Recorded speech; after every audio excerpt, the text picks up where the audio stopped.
Because it's much bigger than other mains. There's a problem. Which was got full. Nobody knows how to get in.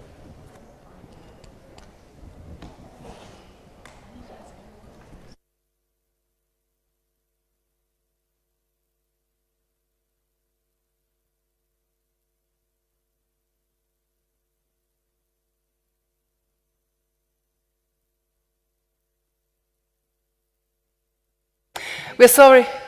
Okay. Oh, okay. So, welcome everybody. Very happy you found this building. Sorry, we are starting a little bit late. This is the roundtable connecting memory traditions across the world.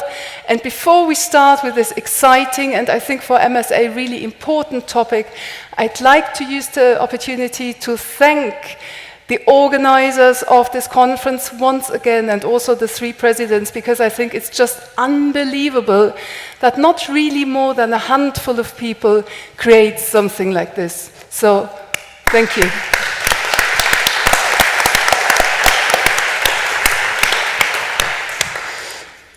I was also asked to make an announcement, and that is that the Women Mobilizing Memory exhibition will be on for one more day. So please make sure that you visit it in House D, I think. Building D, yes. All right. The Memory Studies Association is based on the idea that memory studies is done across the world, and it is founded on the hope of connecting memory scholars and memory research from diverse locations. Therefore, in this roundtable, we are addressing these hopes and these assumptions, and we ask, what does memory mean in different parts of the world? And what does it mean to be a memory scholar and to do memory studies in the Americas, in Southeast Asia, in Australia, the Philippines, or South Africa? What can we learn from each other? And what, on the other hand, needs to be translated, nuanced, reframed from one context to the next? So these are some of the questions that we will discuss today. And very quickly, I will introduce the memory scholars we have invited to this roundtable. And I hope that in their own statements, you will learn a little bit more about who they are and what they're doing. So right next to me sitting is Iyekiyapiwin Darlene St. Clair, who is professor at St. Cloud State University in Minnesota, United States. And there she teaches American Indian Studies, and she directs the Multicultural Resource Center. Her work focuses on several areas: Dakota Studies, Native Nations of Minnesota, the integration of native cultures, histories, languages into curricula and educational institutions, the arts and the cultural expressions of native peoples, Dakota sacred sites, and anti-racist pedagogy. So that's her. The next scholar on the roundtable is Jie-Hyun Lim, who is professor of history and the director of the Research Institute of Comparative History and Culture at Hanyang University in Seoul, Korea. So from reading your stuff, I think you are a truly global historian. So Jie-Hyun has studied memories of the Second World War and of mass dictatorships in a very wide comparative perspective, encompassing, for example, Asia and Europe. And he has theorized... excuse me for a minute. Yes. I think I sent to you an old CV. So in the meantime, I moved to university. I founded new institute. So I'm now teaching at the Sogang University, but same history department. I'm sorry. And also, my new institute is Critical Global Studies Institute based at Sogang University. I'm sorry, I just, I didn't clear all the files, so sorry. We should definitely change that in the program and in the text that goes with the video we're making. I'm sorry, you didn't send me a CV at all, but you sent me 2 wonderful articles. So everybody was very individual in what they sent me. But what I can say from the articles, he's been thinking about very interestingly about mnemonic solidarity in the global memory space. All right, next scholar is Jocelyn Martin, and she is a professor of the English department of the Ateneo de Manila University in the Philippines. And there she initiated the Memory and Trauma Studies course since 2012, so quite a tradition now. Her work revolves around memory, trauma, post-colonial and translation studies, and she works also on political listening. She has just published an article called Martial Law as Philippine Trauma. And last not least, she's part of the MSA Advisory Board and of the Mapping Historical Dialogue project at Columbia University. So thanks, Jocelyn, also for joining the roundtable at rather short notice. The next person on the roundtable is Suraj Rasul, who is a lawyer and a historian by training. He has worked on public history, visual history, and resistance historiography. He is based at the University of the Western Cape. Yes, he still is. Cape Town, South Africa, of course. There he directs its African program in museum and heritage studies. And among other things, he's a trustee of the District 6 Museum in Cape Town and of the South African History Archive. More recently, he was appointed to the Human Remains Repatriation Advisory Committee. And there he's dealing with the question of what restitution and repatriation of human remains and artifacts might mean beyond the physical return. Last not least, Susannah Radstone, whom you will all know as one of the founding figures of contemporary memory studies. Coming from the fields of cultural studies and feminist theory, she has worked on memory and trauma, film and television, literature, and the visual arts.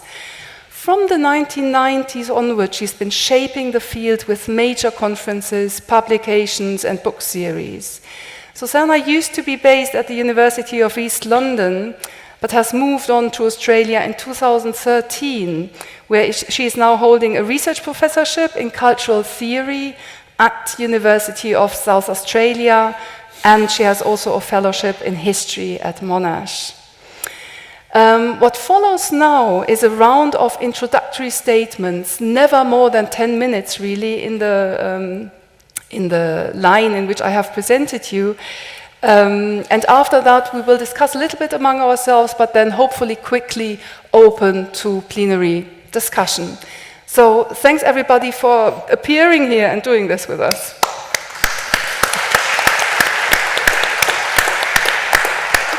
Would you start, Darlene? Hamitak yepi petukinde hakanakinde chante washtena pechu zampie Iyekiyapiwin de mieye washichu ya Darlene St. Clair e makiapie damakota chanshayapi hemataha wana chekpa untue edwati wana ikche wichashta wa unspe wichakya hemacha St. Cloud unspe wakantuya erchtwani ampetukinde yuski awanchi ankapi. So now I will translate so that someone else can translate into Spanish. I said, hello, my relatives. Today I greet you with a good-hearted handshake. This is kind of a typical Dakota formal greeting, something you would give in an environment like this. I said, I'm Iyekiyapiwin. Iyekiyapiwin is my real name. My Washichu name is Darlene St. Clair. And I said, I'm Dakota. And this is my tribe. I'm Dakota. I'm a citizen of Dakota Nation. I said I'm from Chanshayapi, and Chanshayapi is a place in Minnesota Llanes translates to "they paint the trees red," but it is a place name, and it is a place where the Lower Sioux Reservation is located. So I'm originally from Lower Sioux, but now I live in the Twin Cities of Minneapolis-St. Paul in Minnesota, and I'm a teacher of American Indian Studies or Native Studies at St. Cloud State University, and I'm happy to see you all here today. So to talk a little bit about my work, well, since you introduced me, I changed institutions. No, I didn't. But I do want to recognize the University of Minnesota, the Center for Holocaust and Genocide Studies, who sponsored my trip. And that is kind of my connection to memory studies. This is my first sort of foray into thinking about memory studies, and it's been a really rich experience attending the sessions this week and thinking about the ways that my work, which is sort of intersects with the field of memory studies. And so primarily I would say that I'm a scholar who lives and works in my homelands. That is unusual thing, actually, I think, especially in the United States.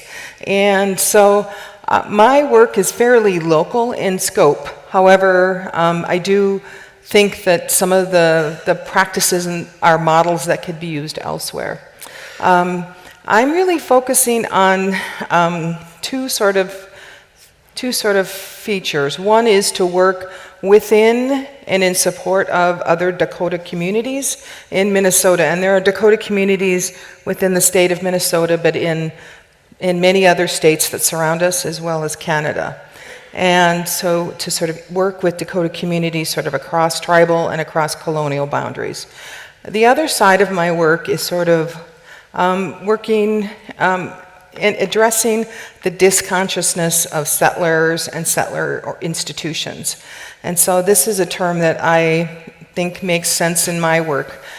We certainly have an understanding of the subconscious and the unconscious. Disconsciousness, in my understanding, in the way I use it, is sort of something that you're choosing not to be conscious of, something you're aware of, but you choose not to be. You set aside as if it's something you don't want to be aware of or be conscious of. So I'm really working a lot with the disconsciousness of settlers and settler institutions. What I see in Minnesota and in the larger region where Dakota people live is sort of an ongoing erasure of Dakota experience and Dakota peoples in the public consciousness. And so a lot of my work sort of is a constellation that sort of intersects in those areas. So I'm doing curriculum development, not so much about educating Dakota students about Dakota things, but my work is oriented around really assuming that the shift needs to be made of everyone else. Everyone else who is not Dakota, in Dakota homelands, needs to sort of make a shift to bring Dakota experience and Dakota history into their understanding. So I'm doing work at a curricular level with kindergarten through 12th grade students in the United States. I'm also a teacher teaching students at university. I focus on Native nations, and in the United States, tribal groups have nation status. So I'm working on teaching about the Native nations of the region that I live in, including Dakota nations, including my own Dakota nation of Lower Sioux. I am looking at interpreting Dakota sacred sites that are in what is now the Twin Cities. So these are sacred sites that have existed long before there was a Minnesota, long before there was a Minneapolis. There were Dakota sacred sites, and what is the experience of Dakota people, especially their access to their sacred places when a metropolis is sort of built on top of those spaces. So that's another one of my projects, is interpreting and advocating for an awareness of these places as being important to Dakota people, with public policy that corresponds with their access to those places. I really see my work as being, in this way I think of this memory studies work as being about the disconsciousness and the intentional erasure of Dakota experiences. And so I have found my time here to be rich in sort of rethinking of my work within this larger context of memory studies. But honestly, this is new to me in many respects. But I'm grateful to be here. Wopinatanka Chichie. Thank you so much. Thank you. Yeah, I'm Jie-Hyun. I'm a historian working on transnational and global history based in Seoul. Actually, I have been a sort of Marxist intellectual history. That's why I chose Poland as my main field in late 1980s, early 1990s.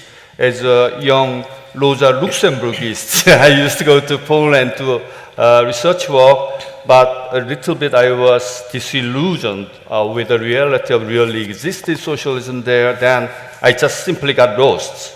Then as a sort of a secondary interest, I could trace the older debates in Poland about their own past and Jewish-Polish relations, and yet the Wawnego debates, and also Polish certain guilt or sin of the Holocaust. So that was really stimulating to me, especially because whenever I meet these Polish debates, it always reminds me of debates on the past in Korea. So in a sense, my understanding of Polish mnemoscape has been very much helpful to understanding even the mnemoscape of Korea. So then perhaps since a decade, I began to little bit explore the memory studies, but still I'm not sure if it can be called as a proper memory studies or in proper terms. Then from my experience of the Poland and Korea in East Asia or in Eastern Europe, I got an idea that the recent, all the collective memories or official memories in Eastern Europe and East Asia can be called a sort of victim nationalism. So I tried to explore how these memories of victimhood have been entangled beyond continent, even really transcontinental basis. Sometimes Polish debate or German debate or new historians debate in Israel have influenced the East Asians' way of perceiving their own past. So in history, they were never entangled. But in memory, East Asian people and the Europeans and the even Middle Eastern people began to be entangled. So now I'm trying to shift from entangled history to a sort of entangled memory. So personally, I'm now working on the monograph of victim nationalism, which comprises Poland, Germany, Israel, Korea, and Japan. But on the other hand, my institute is running a sort of team project called Mnemonic Solidarity, whose subtitle is Colonialism, War, and Genocide in the Global Memory Space. So the main aim of this research project lies in that we'd like to let some different memories, especially the Holocaust memory in Europe and post-colonial memories, get bumped into, or by critical juxtaposition, or by making it entangled, or by observing how this bumping gives in a certain result. So we'd like to look after how this entanglement of memories has been or is now evolving in the global memory space. Yeah, that's it. Thank you so much. Jocelyn.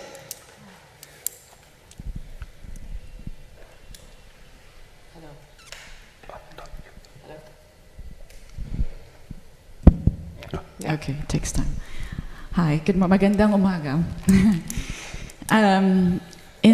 I would like to talk about actually some examples from the Filipino language, since the question was really how do we do memory studies in the Philippines, for example. And I would like to talk about 4 different words and then 2 concepts on trauma and healing, and finish with a word on the place of the Holocaust, if ever there is one in the Philippines. According to the Dictionary of the Filipino Language, tandaan, so that's the first word, tandaan, is a verb expressing anamnesis. Its root word, tanda, indicates a mark, evoking Plato's notion of the wax tablet, if I'm speaking to a more European audience. But actually, it can also be a signifier of age. So we call an old person a matanda. On the one hand, the matanda, an elderly person, has a capacity to reach out to a long past. And on the other hand, he also or she is subject to senility and forgetfulness. So as such, the old person, the matanda, embodies the inseparability of remembering and forgetting, the same coin with its two sides. The word agam, A-G-A-M, or agam, is interesting to consider because it carries dimensions of the future and the past. The dictionary accords it a meaning of uncertainty and foreboding, feelings of doubt and fear.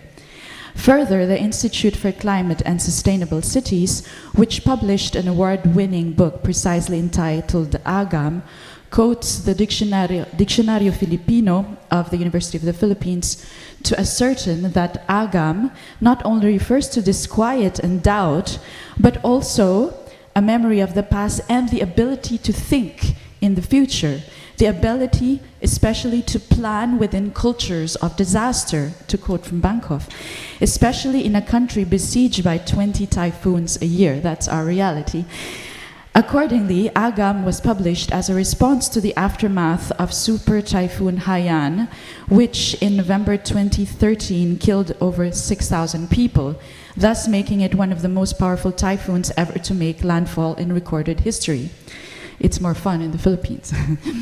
It would be interesting to compare Agam, for example, with more Western terms such as pre-trauma, coined by or explored further by Ian Kaplan, against the more familiar PTSD, which is a condition triggered in the present by past events. But pre-trauma is a fear of a future terrifying event of a similar kind. However, while pre-TSS relates itself to trauma, which Kaplan draws from the experience of Hurricane Sandy, Agam, as my colleague Maria Caraan has pointed out, should be understood within societies that are used to cyclical typhoons and climate disasters. We always have climate disasters. This is why the dictionary maintains Agam includes the ability to plan and to think. And interestingly, the word for weather, panahon, also means time. So, and there was a discussion group on memory studies and its relationship with time and the past. And for some Asians, I don't know for Koreans, but the word, we see the reference for time could be the last typhoon, actually, in reference to the last typhoon. So I thank Bono Olgado, Karian Long, and Joyce Ariola for this input. According to the Diccionario, again, the forgetting is translated as limot, and the noun as limot. But whereas limot actually means forgetting, it also means picking up something from the floor. So it's interesting how a word can also mean both stand for oblivion and gathering or recollecting. So words such as matanda, agam, panahon, and limot interestingly take on different layers of meaning, even those that seem opposite. And lastly, I would like to, no, not lastly, but two other words, kapwa and desaparecidos, which really sounds, which is good for MSA Spain. Kapwa, which is roughly translated as fellow human being, informs how individual identities are based on community belongingness. So this is the group culture which would impact a one-to-one Freudian therapeutic model towards a group-based one, for example. And this group culture can be traced back to its Malay and Indonesian ancestry, which places emphasis on the family. Akin to the Japanese Bushido spirit, which stresses loyalty, this group culture places the family's need or the group's welfare first before the individual's own interest. As Filipino psychologist Virgilio Enriquez explains, once the ego, ako, starts thinking of himself as separate from kapwa, the Filipino self gets to be individuated and in effect denies the status of kapwa to the other. And by the same token, the status of Kapwa is also denied to the self. So this group culture can be seen in the context of the Haiyan storm surge again in November 2013.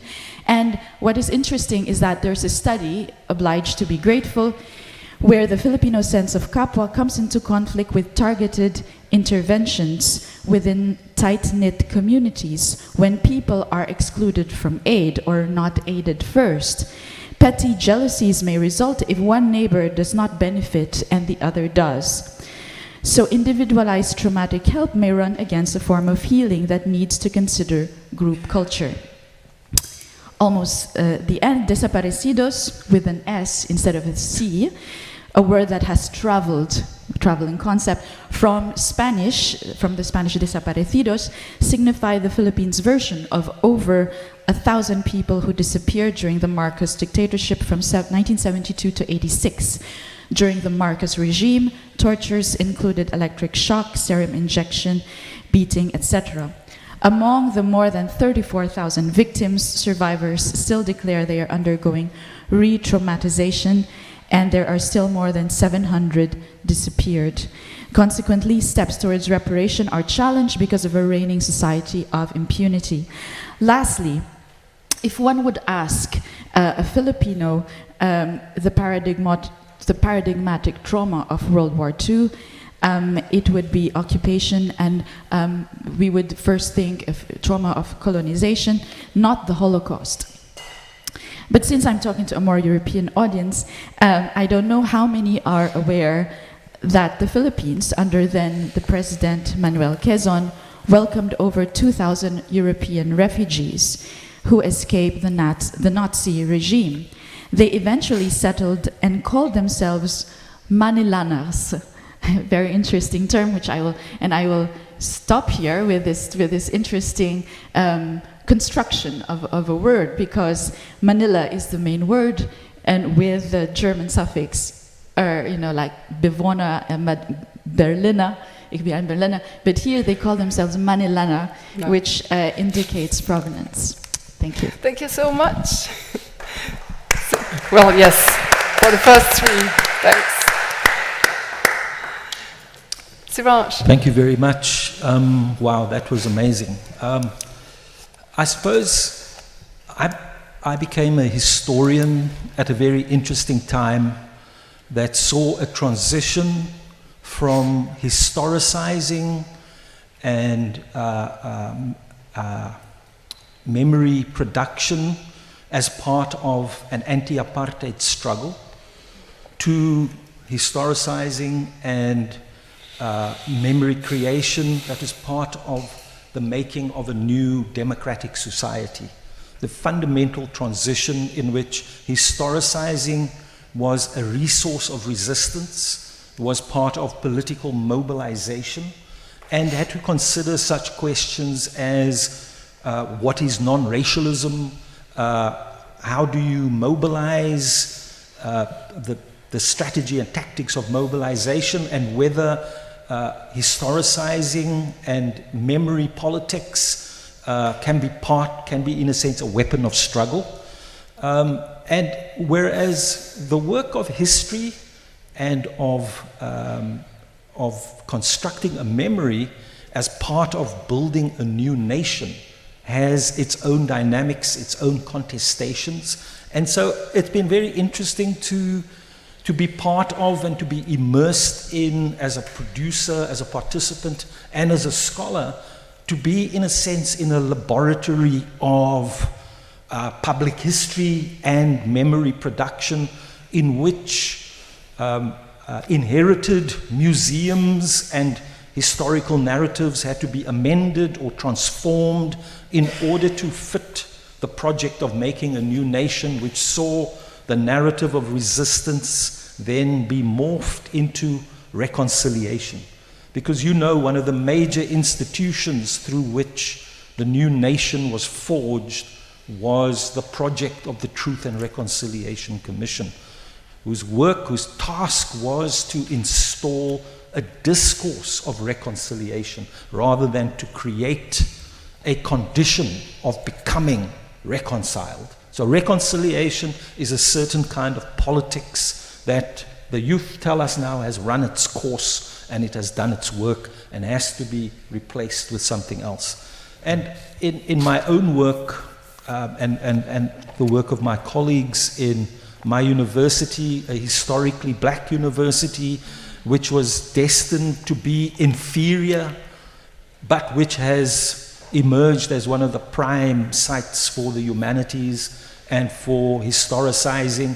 I mean, already one of the major debates that we have had is to kind of be critical and to refuse the distinction between that is memory and that is history, and to think rather of different projects of historicizing, of the production of history, each of which has its own sociology, some of which occurs in the academy, with its own rituals and its own procedures, and some of which occurs outside the academy and occurs in different kinds of sites. So in this laboratory, what's been quite interesting is South Africa has emerged as a kind of a commemorative state in which a certain narrative of the triumph of the human spirit, of the long walk to freedom, and the biography of South Africa's political leaders has come to stand for a national memory. A kind of narrative that has almost taken the position of a new orthodoxy, a new kind of, in a sense, a new orthodoxy of how to understand the society and how to understand yourself. And in contrast, you have other kinds of projects at the local level that are not just local history or local memory projects, like the District 6 Museum, on whose board I was for 21 years, but which came to an end 2 years ago, as happens. I mean, that project has been one of the most important projects that a show that demonstrates that commemoration does not have to be organized within the biographic order, but that commemorative politics can take the form of participation, inscription, and of contestation that imagines the new person not as an obedient, docile citizen, albeit of a democracy, but a citizenship based on questioning, a citizenship based on asking difficult questions. And one area of those kinds of questions that has been one of the most productive in the post-TRC, in the afterlives of the TRC, has been work around missing persons, work around the dead of apartheid, and particularly the dead of apartheid whose remains have not been recovered and may never be recovered, and what the relationship is between citizenship and the dead. And one of the other fundamental aspects that we have come to realize is that we have to relate the dead of apartheid to the dead of colonialism. Because South Africa is not a society with a single colonialism. South Africa is marked by multiple, sequential, simultaneous colonialisms and colonialities. A colonialism of a mercantile Dutch East India Company, the VOC, a British colonialism. It's a colonialism of slavery that was in the Cape. That was not only an Indian Ocean slavery, but that was tied into Atlantic slavery as well. South Africa was also a colonial power over Namibia. And so we have human remains in our collections, in our national museums, and there are South African human remains that lie in the museums of Austria, of Germany, and whose return is an urgent matter as part of the recovery of a society and its memory. Thank you so much. Thanks. Susannah. So I've got a PowerPoint. That's great. Can we switch on the PowerPoint? And it's showing here. Yeah, should be coming. But we need to have it here. And then I need to be able to click through. Ah, there it is. so there are so many connections already between what people have said and the kinds of things that I'll mention in relation to the memory landscape, if we can talk about such a thing in Australia. And I was thinking that the quandaries that I had about what to present here today, as a relatively new arrival in Australia and as a migrant, are in a sense a kind of distillation of the very fraught nature of the memory landscape in Australia, because thinking about what to present today, I was thinking, well, actually, it's not for me to present the key signs of Indigenous memory work in Australia, and yet it very often falls to the non-Indigenous to do that because of obvious questions of finance and access and so on. So I thought, well, maybe the best thing I can do is to accept that role and hope that that is acceptable. So I'll talk a little bit about migrant memory, but mainly I thought I would try and just act as a channel to show you some of the memory practices that are ongoing in Australia, particularly around screen media, and pulling in examples from Indigenous work. So I'll start off simply by saying that one of the things about Australia that struck me as a new migrant was the relationship between the deep time associated with Indigenous inhabitation and what I'm calling the kind of migrant time, and really to ask a question about the relationship, how might there be any connection between the thin time of migrancy and the layered time of indigeneity. And then thinking about place and space. Remembering place in Australia is a very complex matter because it raises the question of how the spaces and places of Indigenous Australia connect with the layerings of migrant, squatter, pastoralist, settler and place memory. And of course, in all of these places, we're encountering in memory work exactly these issues of massacres, of bodies under the ground, but also of rock art and of traces. So similar sorts of issues coming up. Now, I just wanted to explain, for those who don't know, that Australia's Indigenous population represents only 2.4% of Australia's population, but within that there are 500 different nations. So it's very important to remember that we're looking at a complex picture. And looking at the question of time, the most recent research suggests that Indigenous inhabitation goes back 80,000 years. The first fleet didn't land until 1788, so we sometimes think that we migrants have really just been there for a matter of seconds, if you look at the deep time. Then I thought I would just start off by talking about some of the projects that people are doing. So the Arenti Women's Project is a project that Rachel Perkins, an Indigenous activist and filmmaker, is attempting to do, collecting up all of the lost and traces of songlines based in Alice Springs. Songlines are almost impossible really to communicate outside of Indigenous culture, so I have the vaguest idea really of what they mean, but they're a kind of mapping that's also a memory, that's also a representation of very present figures.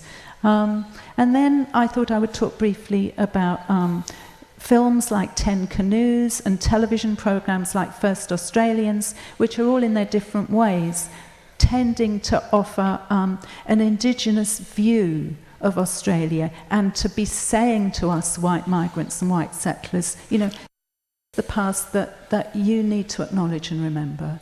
And what's striking about a lot of this work, moving and confronting, is very often the generosity with which we migrants are being offered these memories. I then wanted to just mention a project called Australian Indigenous Film and Television, which was practiced by Romain Morton, an Indigenous scholar and filmmaker, and working with two non-Indigenous scholars, Therese Davis and Chris Healy, who is here at this conference and speaking in our Oceanic Memory stream. And this is a huge project mapping Indigenous screen productions right across Australia. And most of those productions are, in some sense, not memory work, what we might want to try and understand as this thing that happens, which isn't quite memory, but which we memory scholars wish to understand. Then there's a multimedia augmented reality app that was installed in Kangaroo in Australia, where once you'd got the app on your phone, you could literally walk through the space and encounter figures, art, almost like holograms. So this kind of work, I wouldn't want to call it prosthetic memory. I wouldn't want to call it any of the terms that we use in Western memory studies, but it's incredibly interesting work, and I think it needs to be thought about and engaged with. Then, of course, there's also settler work, trying to acknowledge, recognize, and make reparation for some of the horrific violence and massacres that have taken place on the Australian soil. And so I just wanted to gesture towards Kate Grenville's trilogy, beginning with The Secret River, which I've written about from the point of view of memory studies, and which I think demands to be read by anybody wanting to learn a little bit about Australia. Then there are things like the Bangarra Dance Company, which is a wonderful Indigenous dance company based in Sydney, who used the notebooks of an early First Fleet arrival, Captain William Dawes, who tried to learn an Indigenous language from a young girl, Patti Garang, and they've made an incredible piece of contemporary dance. And what struck me about that is the way that embodied movement has become such an important part of the way that the past is brought into the present, particularly in Indigenous work in Australia. Then I wanted to talk very briefly about all of the work that's being done about migrant memory in Australia, and there is a lot of work being done, and in particular I wanted to refer to the Melbourne Migration Museum, where my colleague Maria Chumarkin, who some of you might know as a very interesting writer on trauma, who is herself a migrant from Russia to Melbourne, has been working with the museum trying to install, not trying to install, but installing a kind of sound installation, because what was that what migrant museums do in Australia is present a kind of normative account of a kind of voyage from pain and suffering to happiness in Australia, which this just isn't right. And as a migrant myself, I said, yes, absolutely, even for the most privileged country migrant, it's always a difficult journey. And the sounds that have now been incorporated into the galleries of Melbourne Immigration Museum, I think, are incredibly interesting from the point of view of the practice of memory research. So finally, the view from Australia of memory studies. I wanted to just gesture towards the stream that Chris Prentice and I have put together for this conference, which is called Oceanic Memory, where we're talking much more there about land, environment, and the importance of that. Then I wanted to point to the importance of activism around Indigenous asylum seeker, offshore detainees memories, and then I wanted to talk about, very briefly, migration and memory in Australia, which is so important. And I haven't talked at all about my own work, but I think I'll have an opportunity during the question time. Thank you so much to Susannah, to all five of you. Thanks for this really strong and interesting input. Before I open up for discussion, I would really like to know, how is it now about connecting memory traditions across this round table? Are there things that you feel resonate? What you heard about your colleagues speaking, their experiences, the concepts, the problems they are working with? Who would like to start? Susannah. The whole question of settler disconsciousness, terribly important. And then, of course, what the land hides and what we're trying to dig up and find out in terms of massacres and bodies and violence and the difficulties and the question of reconciliation, which is such a fraught one in Australia because the terms are endlessly being revised in relation to Indigenous settler. So recognition, reparation, sovereignty, and all of that is a very unsettled space, but all pivoting around memory of violence. Thank you. May I suggest certain negative example of traveling memories was encountering entangled memories in the global memory space? I mean that I'm now very much interested in the Deniers International, just how the deniers discourses are learning from each other. For example, deniers of these Aborigine, these lost children in Australia, they have a very similarity in their logic and discourses to the deniers of Jedwabne in Poland, also deniers of comfort women in East Asia. They also, if you have a look at these denialist discourses in every part of region, suddenly we can find a certain very strong common thread are running through all those denialists, deniers, the discourses. I couldn't find any smoking gun. There was any real connection among those guys, but I'm quite pretty sure they are learning each other through reading or certain, indirect connection. But there might be certain also connectivity. So, in this sense, the global memory space or entangled memories and traveling memories contribute also to strengthening this very negative denialist or deniers international. Also, the second one is that the traveling memories sometimes are used or misused, abused to justify national memories.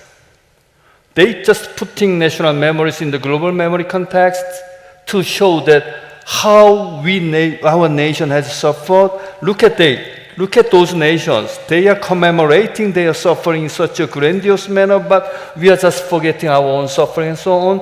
So traveling memories, actually memory traditions, also these deniers memory traditions sometimes influence one another in every corner of the world. Yeah, I think it's important to acknowledge that what we are dealing with here, traveling memory, global memory, is not only always positive or protective, but we can also, the rise of populist memories, for example, would be one example of this transnational thrust. Yeah. Siraj, I think, and also Jocelyn?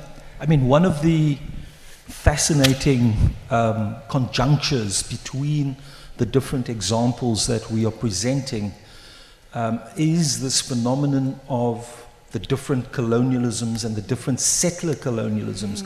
And when settler colonialism proceeded through genocide, and when it proceeded more subtly through indirect rule, and how difficult it becomes in some cases, such as in Southern Africa, to find an indigeneity, to know what indigenousness is, and to narrate an indigeneity that somehow was able to evade colonialism in its pure form, and that we are able to find once again in order to discover ourselves. Because sometimes the indigeneity got shaped and formed in a certain way by colonialism itself. Yeah, sure. And South Africa is a difficult case of how colonialism proceeded for some through race, and it proceeded for others through tribe. And in African colonialisms, tribe, the concept of tribe has presented tremendous difficulty because it was a category of colonial conquest. And so can we find a way to think about indigeneity that is open to how it is historical, how it is ever-changing, and how, in fact, it can be thought of as part of the hybridities that make us up. We are all no pure products any longer. I wonder whether Iyekiyapiwin has a... Well, a response to what you were saying, one of the things that I've noticed in the ways that indigeneity the way that communities see themselves and identify themselves. I think in settler countries, it's very similar. One of the things that I've seen, because in the United States, we are still very much in the colonial project.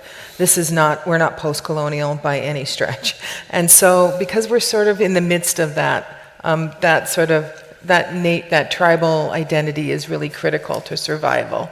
My experience with nations that experience colonialism that see themselves moving into or through a post-colonial time is that they often will identify as a member of the larger nation state rather than a tribal group, and that especially in Africa, tribal identification is really seen as problematic and causing a lot of issues in the country. So most of the African people, when I try to talk, and of course most of the Africans that I interact with are highly educated, they're in the United States, most of them working in the United States, so they're sort of a subgroup of Africans, but when I ask them about their indigenous identities, I have often gotten this term that their identity as a member of a nation has more purchase and is the direction that they think that they need to move in. And I think one of the things that I've thought about in the conversations here is that while all of this there's a thread of colonialism, we're all in sort of different places with our experience in colonialism. And I think that sees indigeneity sort of look different in different circumstances. Thank you so much. Jocelyn? Yeah, I could relate to the discourse of colonialism, but also what you said about the dead of the apartheid with the dead of colonialism. That's really also relevant, I think. But I was also struck with what Susannah was saying about oceanic memory, because there is a lot of also studies now on archipelagic memory, for example, which is starting only, but also, for example, with people who for whom the water is the reference point, like the Samadhi Laut, and this is the work of Maria Karan. For example, what does memory mean when it's not territorial? For example, when it's the ocean actually, which is the reference point. I also can relate to the migrant stories, especially with Filipino migrants all over the world, the diaspora. Memory studies quite intersects with diaspora studies or exile and post-colonial studies, of course, and also the embodied memory, perhaps with the rituals. There is something here on the song line, the songs as well that get transmitted through generations and generations, for example. Thank you so much. I think it's time to open up to the plenum. So, are there questions, comments? I see Michael over there. Then after, yeah. Thank you all. This was really interesting, and there's so much to think about, and I'm trying to kind of put it together a bit and ask how these different perspectives help us to think about memory globally, in a global frame. And I picked up on, I think, at least a couple of tensions that I see across some of the interventions. One is between translation and opacity. So we had various examples of translation, dictionaries, simultaneous translation, or sequential translation. But we also had a lot of discussion, I think, of things that don't translate, things that are opaque, secrets, esoteric forms of knowledge, things that are untranslatable. And I think related to that, another tension between circulation and localization, right? What moves, what doesn't move, how do things move? I guess the term to add in here is that these tensions are, of course, always mediated by relations of power. And here I just wanted to put in a plug for Viet Thanh Nguyen, who will be speaking in this room later tonight, because I think his work on memory is very attentive to these questions of asymmetrical power. And also industries of memory is another concept that he gives to us, which I think is really useful for thinking about the global flows and non-movements of memory. So I just wanted to kind of add that question of power in and mention Viet Nguyen's work as well. Yeah, thank you. That was Michael Rothberg. Please do identify yourselves when you speak. Would you like to react to that, the untranslatables of memory studies power, or shall we first collect? Collect? Okay, collect.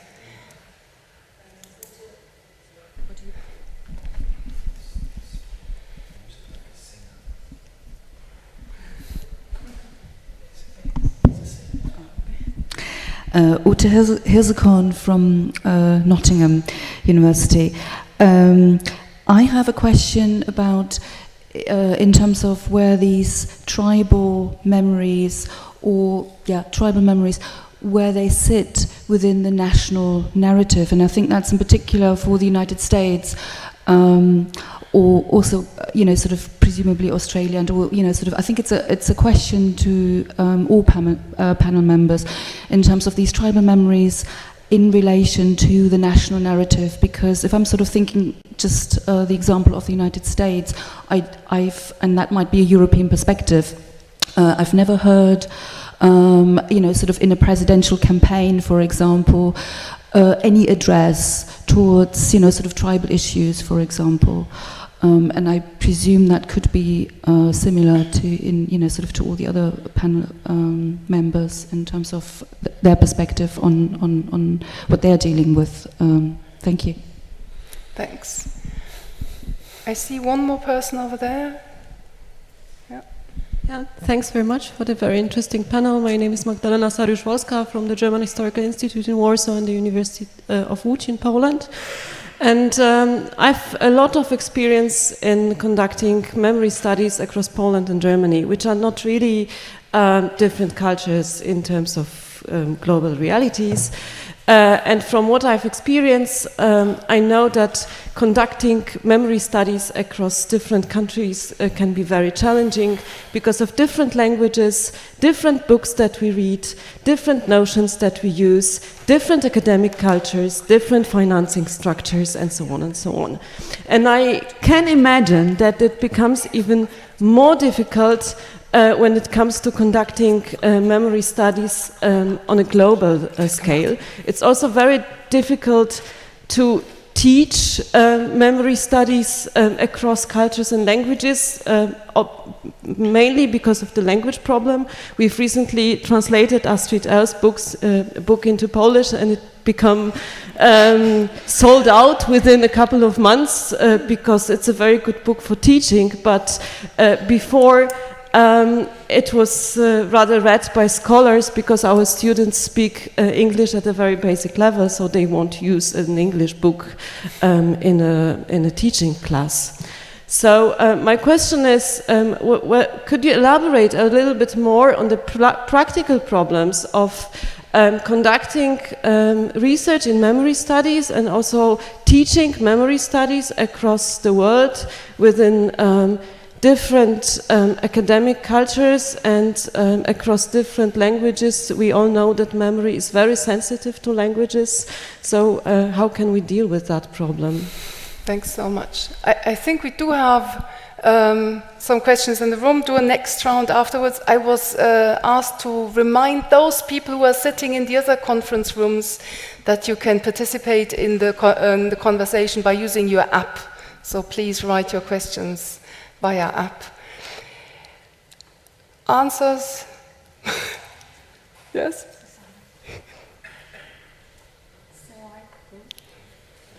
So I could speak just to Michael's point about translation, because when we were going to have another part of this presentation, more about approaches to memory research, I was going to speak about translation.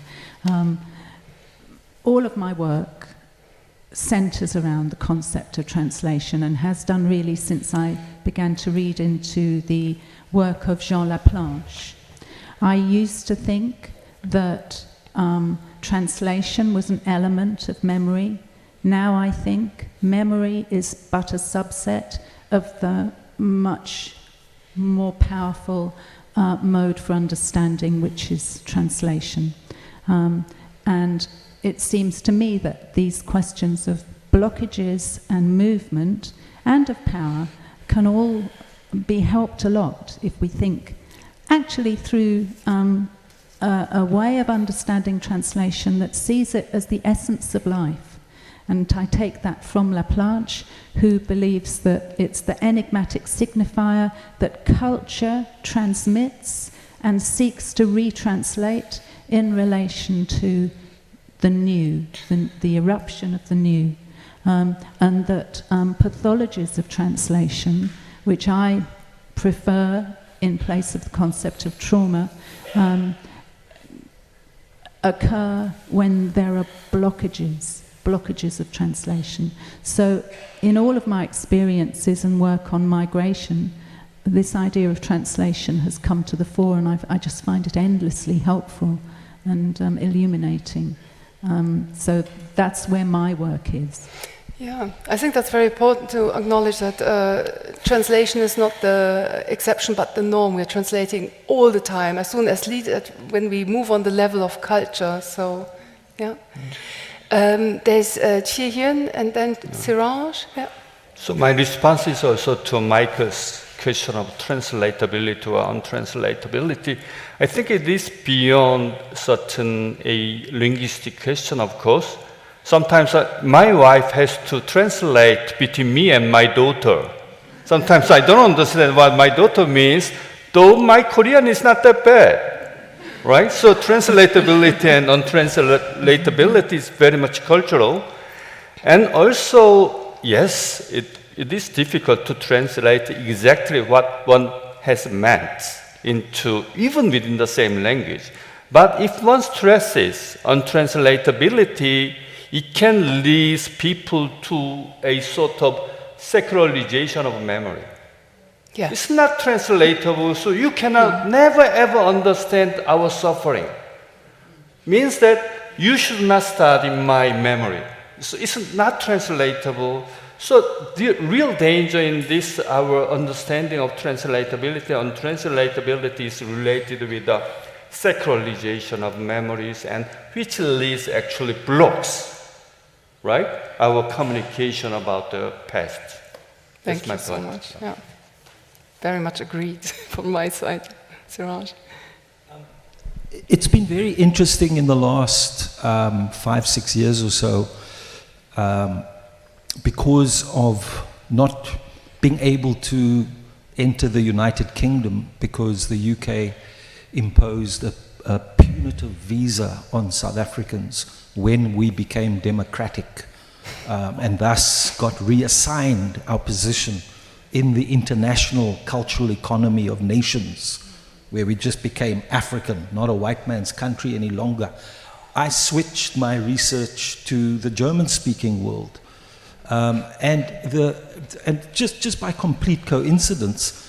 And you know, when you operate in the Anglophone academy, you take certain things for granted about the disciplines and intellectual histories that you operate within, and what the disciplines are that memory studies in an African society, in an African post-colony that experienced a national liberation struggle, that experienced an anti-colonial struggle, which Germany did not.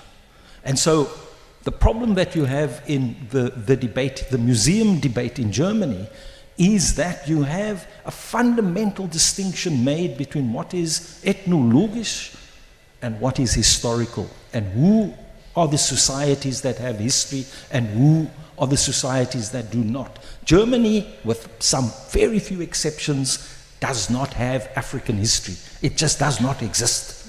So the debate in Germany, what is peculiar, is that is that memory studies of African societies are anthropology. It is ethnology. And that is a serious problem, because on the African continent you do not become, you do not emerge, unlike in Latin America, as a new society through that discipline. So it's a very interesting difference. And so the intranslatability between different historical situations, one has to be very careful.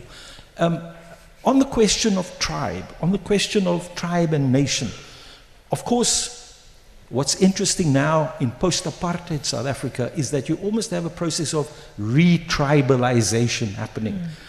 Very much like the colonial order in South Africa had Van Warmelo, who was the official in the Ministry of Native Administration that decided who was a tribe and who was not a tribe, and which tribes then appeared in the Anthropology Museum.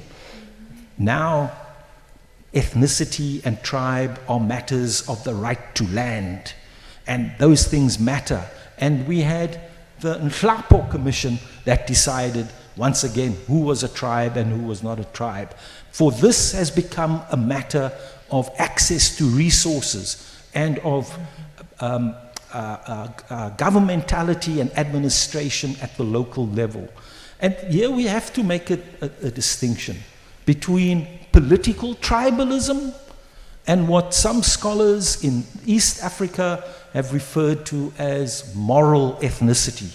I myself, as a South African, we are averse to the idea of the ethnic or the tribal because of how much it was implicated in colonial administration. And so that, in a sense, the struggle against apartheid was a struggle not just against racism, but against race and against tribe. But we have to make a distinction between a kind of moral basis of recognizing the values of society that are intrinsic and that are not made by colonialism. So I can speak a little bit to the translation issue because I feel like as an educator and as somebody who's thinking about sort of the public consciousness around Native people, especially Dakota people, that I'm a translator. That's a big part of my work. But one of my findings is that in a setting like this, I can sort of get a non-Native person some of the way to understanding some of these concepts that are not easily translatable. It's only in community that you can really learn the concept. And I don't mean it has to be a Native community. I mean like the community of my classroom. So I'm very intentional about sort of decolonizing my teaching and decolonizing my classroom to sort of elevate Dakota sort of pedagogy. And so in doing that, I can see that over the course of a semester, I think my students are sort of finally clicking. It's starting to click about what some of these Dakota concepts mean, which if I introduced them in sort of a lecture, they would sort of have only sort of a surface understanding of the concepts, but in community, they can be learned more deeply. That's my experience. So they need to be performed. May I quickly intervene? Because Iyekiyapiwin, in your introduction, you said, "Hello, my relatives." What does relationality mean from this Dakota standpoint, and how could we relate that to memories, histories? Well, I mean, it's really critical. I mean, it is sort of, relationality is really critical to Dakota Wichochan, Dakota Lifeways. Dakota Worldview is all about relationality. If this was sort of a Dakota setting, I would not need to know any of your names because you would all have kinship terms. So it's, I mean, I've heard people say, like, I never knew the name of my aunt because my dad only called her my sister his whole life. I didn't know she had a name. So, I mean, in a traditional Dakota setting, the relationality is like everything. It's what the culture is built on. And we have this concept, mitakuye owasi, which means all are my relatives. And that is the way that we sort of interact in the world. And it doesn't mean, and all does not mean Dakota people or human people. It means everything is my relative. And so that concept is sort of built into our understanding of relationality as well and is really foundational. Thank you. And I want to highlight I also would completely agree on the importance of that identification with water.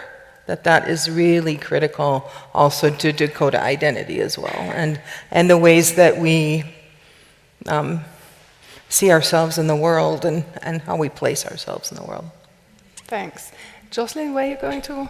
Just a few lines on to respond on translatability as well as power exchange, really, and also on the question of the practical means, because for us anyway, translation is not just inter-translation between languages.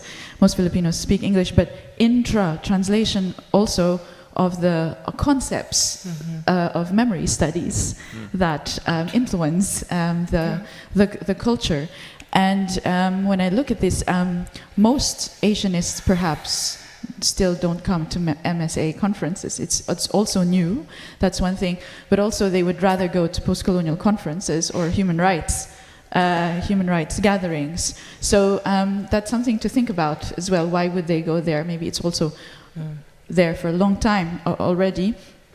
But then there are also, of course, challenges of transmission. There are real challenges of distance, visa issues, typhoon issues. I mean, real concrete ones that and I feel privileged actually being able to come here since Amsterdam every year. So even just before thinking of translation, there are real practical issues, first of all, to hurdle.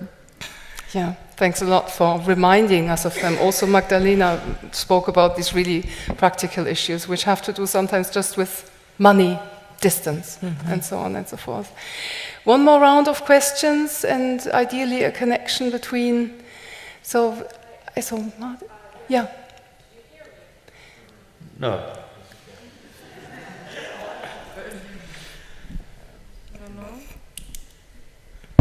Yeah. Okay. Now. There are some questions from the app. As you know, there's another two buildings, building A and building D. There's the streaming, and some people are asking questions through the channel of the application. So I will read them as they are written. This is a question for Joyce, and related to the question of translation and teaching. What did you think about the almost exclusive use of English as language of teaching in the Philippines for our field? Is it a problem if we want to adopt a local perspective? Is by Elsa Clave from the University of Harvard. And then there is another question by Yvonne Lieberman. I'm sorry because I probably mispronouncing that. And she asked, I was intrigued by what Jocelyn said about trauma and agam, as if I understood correctly, a localized concept related to societies that are over-proportionally affected by climate disasters. The Western concept of trauma is still connected to the notion of working through in order to move on. How do we need to rethink the concept in relation to realities where multiple climate disasters are a normality? Thanks so much. Should we add two more questions I saw in the first row? That would be great.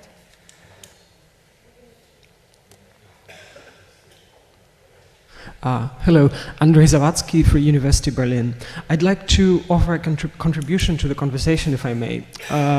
Michael Rothberg mentioned asymmetrical power relations, and I'd like to appropriate that and speak about the perspective of non-democratic contexts. And I think that in non-democratic contexts, if we speak about different traditions of memory studies or doing memory across the world, in non-democratic contexts, a huge role is played by imposed conceptions of the past, by historical politics or official memory politics, whatever you call it.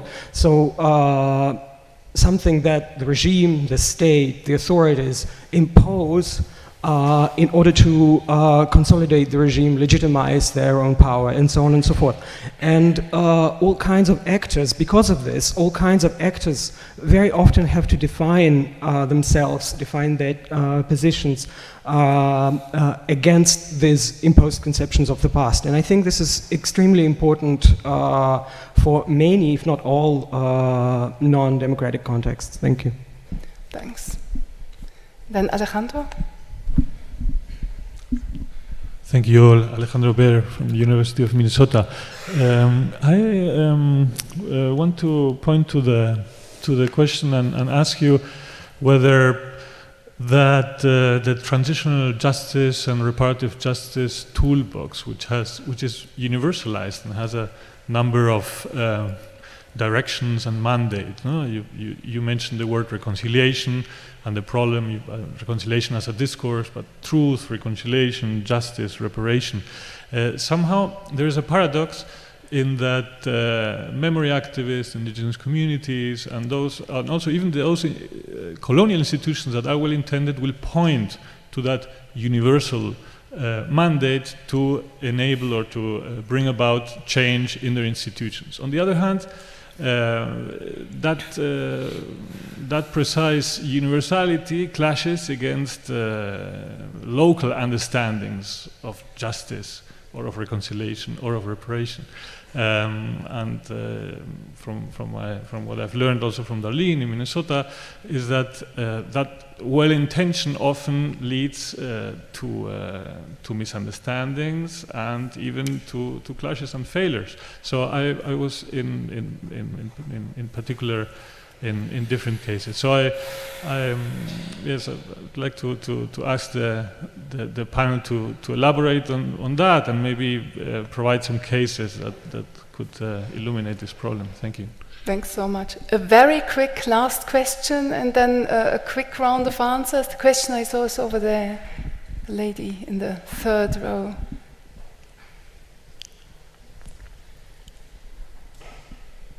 Hello. I'm Karen from Brazil. It's quite very quickly, but it's a comment. I was thinking when for the first round of questions about what combines, what's a cross between this panel, and about inherited identities, because on the panel we have, in some sense, all of you are from what we say either colonized, either communities, indigenous communities, but even the word indigenous is inherited identity because we have let's say, European perspective on space and concepts of memory. So I wanted you to kind of reflect a little bit on the epistemological thinking of memory in itself, in other practices and cultures that takes memory in a different way, and not just as a response to a political or space state or an inherited identity. Thanks so much. A last round for time's sake of quick answers to whatever you can pick up on now, really. Yeah. Jocelyn? Yeah, I'll answer the first question because I'm afraid I didn't understand the second question, but I'll answer that after the others have answered. I think there was a question on English as a language. Of course, yes, English was passed on to us during it's American English actually, and of course it's Filipino is the national language, English is the secondary national language. Of course, language is an epistemology. It gives us a view on the world, and even recently, very controversial act of our government. Not only they cut the budget of the education department, but they also did not confirm the place of Filipino for the college level. And there is a movement, especially in the bigger universities, to push for Filipino language. So definitely, this is the reason why I think in order to answer an epistemological question on memory studies anyway, or on other things, I go back to the language. I go back to Tagalog, and it's actually my dream would be to survey the other 100 plus languages in the Philippines, but also in Asia, to see how each country would say this term in their own context. Yeah. Thanks. What else? Ciraj, who wants to respond? I suppose I can try and answer some of these questions by telling a story or two.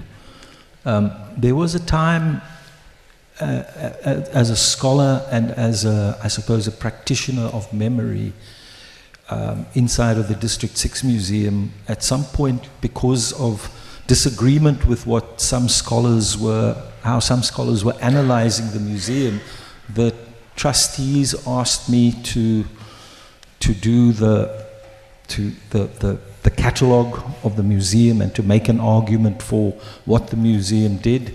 And following on from that, I wrote an article about community museums and memory politics. And through that article, somehow, and through the kind of the love fest that the world was having with the District 6 Museum, I found myself getting invited to places. And one of the places I got invited to was Colombia, Bogota, in which I found myself in a meeting with the Chief Justice, who was charged with the task of making proposals on memorialization. So, completely out of my depth and so forth, I said, it became very clear that the argument that we were making in the District 6 Museum about the museum of process and the museum that does not govern objects, the museum of participation, the museum of annunciation, the museum of inscription, and so forth, fell into the discourse and the toolkit of transitional justice. And of course, transitional justice didn't just come from anywhere. The variant that found itself in the ICTJ in Bogota came through the South African experience of the TRC and its internationalization, in which museum making was seen as a certain phase of the delivery of transitional justice, a kind of toolkit that was made to fit into all societies. And then I found myself being brought in to kind of teach memory workers and so forth in different courses, and I became extremely worried about this. The one positive thing that I think has come out of that and came out of the TRC was the idea of this other element of TJ, of not just reparations, but of symbolic reparations.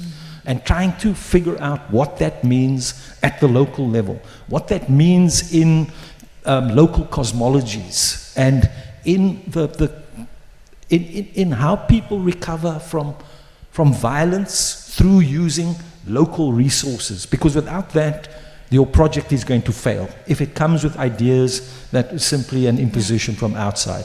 That is very clear. And I suppose it's the old lawyer in me that was skeptical of legalism and how struggles of ordinary people get hijacked and professionalized and get taken over by the lawyers, so that ultimately you have a depoliticization and you have a disempowerment.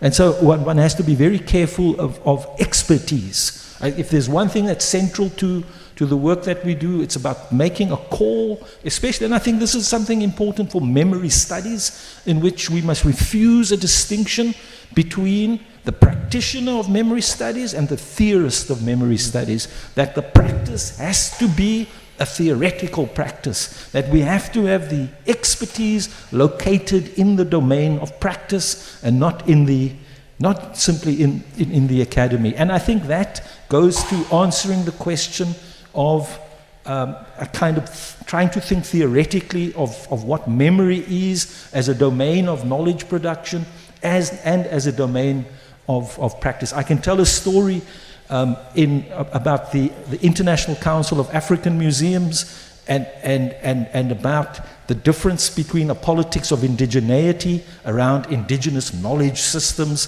IKS, and how to govern the intangible, and how our Francophone colleagues who don't like that term indigenous and might speak of autochtone approach these matters, and the very interesting debates that we had around thinking, I suppose, local identities around these notions of indigeneity. Thanks. We have 3 minutes. very quick final statements. It's a follow-up of Siraj's argument and response about the transitional justice. I have to admit, transitional justice contributed to the democratization or some democratic transformations of any given society to some extent. But I'm quite reserved about transitional justice because that argument premises a very apparent line between the good and the bad, between perpetrator and victims, between the dictatorship and democracy. But as Trump's democracy shows, so actually the borderline between dictatorship and democracy, the good and bad, is not clear-cut. So as an alternative, I like this term of liminal justice. Means that when you have a look at the different processes of coming to terms with the past in the Eastern European countries, in the former colonies, in South Africa, this overlapping of the good and bad, overlapping of the democratic dictatorship perpetrators and victims, then as a memory activist or memory scholars, we need to be very careful about this complexity. So my positionality as a memory activist, I'd like to define is sort of radical middle. It's neither left or right, very clear one, but it's not a centrist. But I try to consider all those complexities from the viewpoint of radical middle. I'm thinking of this sort of positionality as a memory activist and theoretician. Thanks so much. I can speak. Yeah. I'd like to speak to the issue of reconciliation, which is not really even being discussed seriously in the United States, but it is in neighboring Canada. And sort of looking to Canada and South Africa and Australia and New Zealand for other settler states that are sort of considering these issues. I have tremendous suspicion for it because just even from what I know about the way race has been constructed in the United States, I see, or my interpretation is that the interest of settler society in a reconciliation project is really a forgiveness project. Just to get back to where we are right now, but in a way where people don't feel bad. So I think that's my tremendous suspicion, and I look to sort of what's been done in other settler states and seen that it has seemingly fallen into the same sort of trough and I'm hoping that I believe that some things have happened, and I think your point of it being local and having to be meaningful locally is really critical. I see that the kind of memorializing that's being done in Dakota communities is not it's not about it's not monuments, it's not permanent structures, it's typically actions. So a memorializing event is like a march or a ceremony or something that is sort of something temporal and not a permanent thing.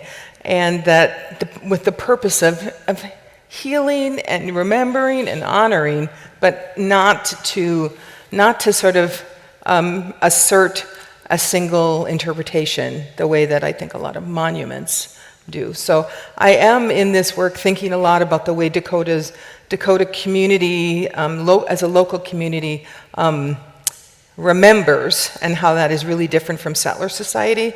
But and really because of those substantial differences, I don't have a lot of faith in this project.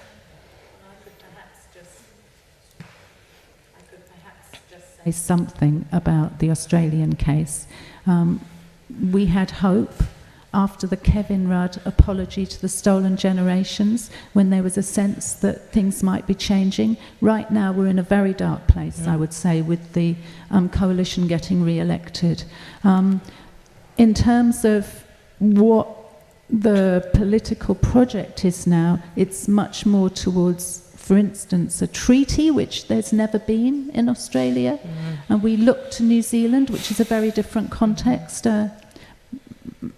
much less deeply historical in some way, but the treaty seems to have worked there to some extent. We're now looking to have a chamber, a voice, an Indigenous nation's voice in Parliament or speaking to Parliament, but that's just been rejected. There's the call for sovereignty.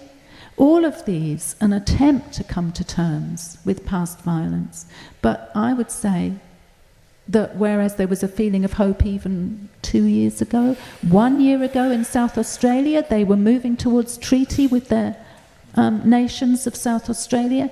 Now I have very little hope for the immediate future. Yeah. Jocelyn, any last words? Or?